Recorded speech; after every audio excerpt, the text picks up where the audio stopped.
This is Unit 1 review for early humans and river civilizations. So I'm just going to, talk about the key terms on here to help you define and look back over your notes. When we discuss history, what you need to remember is that history is going to be the study of the past through written records and oral traditions.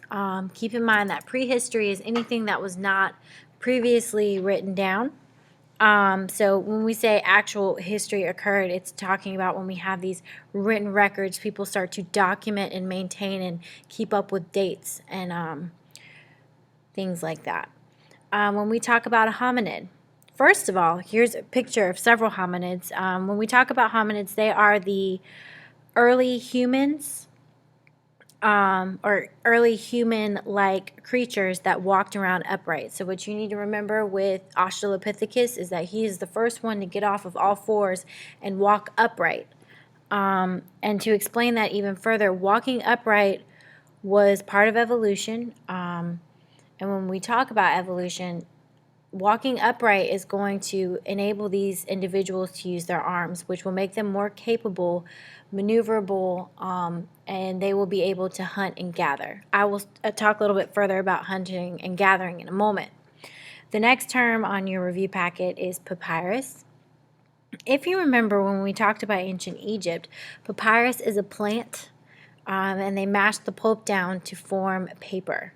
And once again, paper is significant because with paper we have written records, and written records give you history. So keep in mind that papyrus would be the paper, the plant pulp was going to be used to create paper.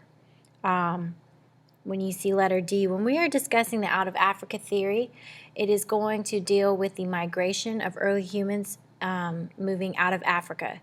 Keep in mind that Africa is the continent that early humans originated in. Just like I always tell you guys, you're all African originally.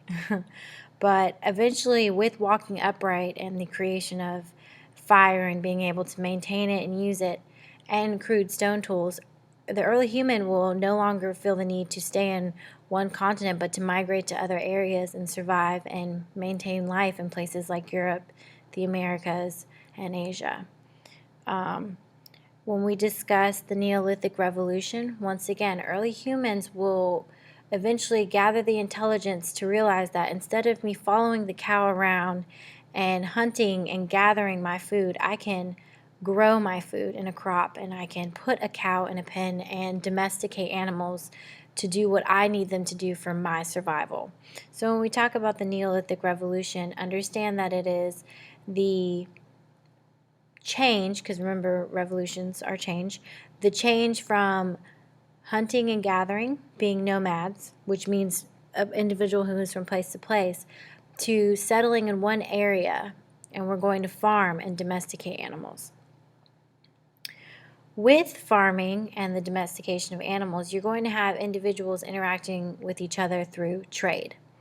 So when we talk about cultural diffusion, which is letter F on your review packet, cultural diffusion is going to be the exchange of goods, services, and ideas amongst people. Because when you talk about Asians interacting with Africans or Europeans interacting with Asians, everyone has a different culture, a different belief, a different morals, ideas, knowledge, and values, and customs. And so when you interact in trade and other cultures interact with each other, you will have an exchange of knowledge, beliefs, values, and customs.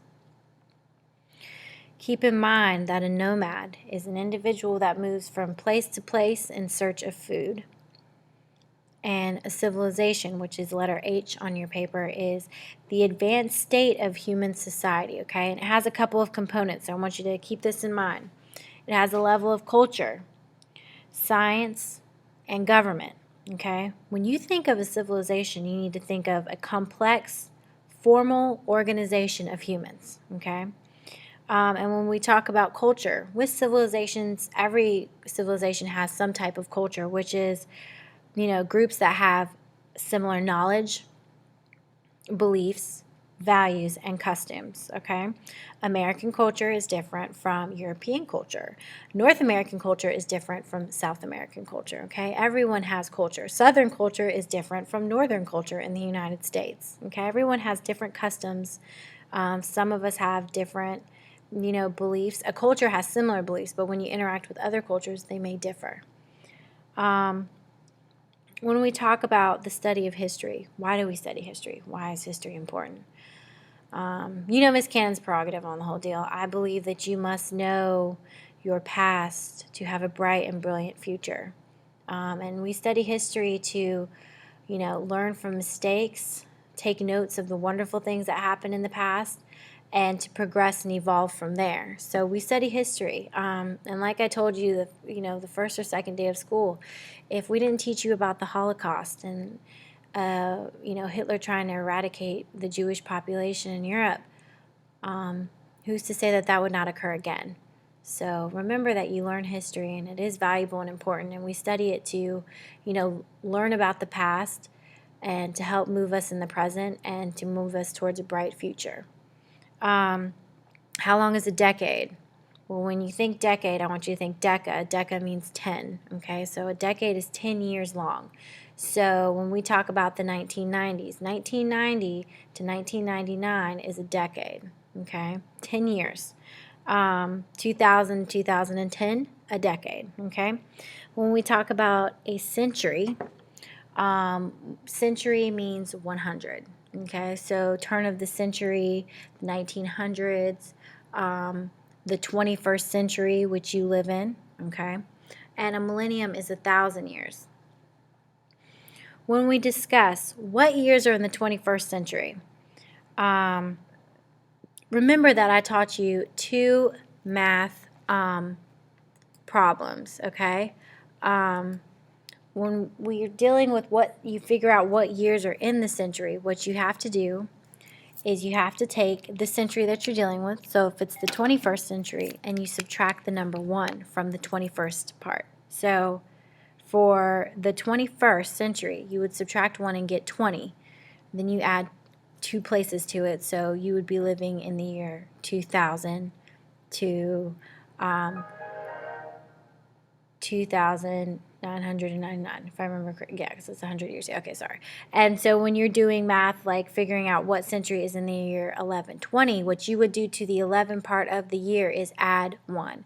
So it's a simple equation of addition and subtraction. So when you're trying to figure out what years are in a century, you need to subtract 1. When you are figuring out what century, what year is in the century, what you would do to 1120 is add 1 to the 11, and you would be in the 12th century. The name of the appropriate early humans. When we are discussing Australopithecus, first and foremost, you should always remember that Australopithecus was the earliest human, and he was the first to walk upright. When we talk about an early human being from Europe, that would be the Neanderthal.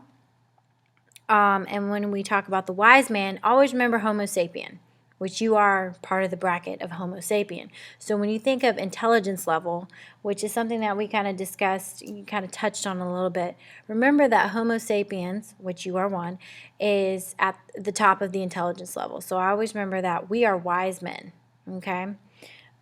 Use crude stone tools would be Homo habilis. Remember that he was handy. I always remember that he's the handyman, so he used crude stone tools. And then Homo erectus was all about walking upright, and he said, I'm going to take my tail and walk all the way out of Africa. So that's always how I remember him, is that he walked erect and upright and migrated out of Africa because he had realized that he could, create fire and use his tools elsewhere. So he had enough intelligence to know that, hey, I can create a fire anywhere, and I can, my tools are advanced enough that I can go to other areas and, eat, live, hunt, and gather, okay?